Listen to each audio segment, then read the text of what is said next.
May melasma ka, hindi mo alam paano matanggal? So today, pag-usapan natin yan. Kung hindi nyo alam kung saan nanggagaling yan or ano ang dahilan bakit nagkakaroon tayo niyan, ngayon isi-share ko sa inyo. Eto na. Kaya naman bago ko kayo bigyan ng solusyon, eto muna ang dahilan kung bakit ba natin nakukuha ito. Una, ang too much exposure sa araw. Sa paglabas natin sa araw-araw, madalas nabababad sa init yung mukha natin. Kaya tayo nagkakaroon ng melasma.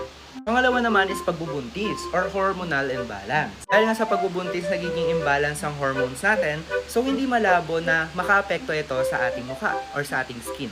Kaya naman guys, bibigay ko sa inyo yung solusyon or ways how to remove melasma or paano ba natin siya tatanggalin. Maaari tayong pumunta or kumonsulta sa mga eksperto. Ngunit kung gusto nyo ng easy way at gawin na lang sa bahay, meron akong i-share sa inyo. Eto guys, Mestiza Melasma Rejuvenating Set. Bukod sa sobrang benta guys, ito ay super affordable lang. For only 350 pesos, magkakaroon ka na ng isang set nito. And guys, don't worry kasi walang hapde, walang pamumula, FDA approved, and hindi na kayo mababahala sa mga instruction kasi meron siya sa likod.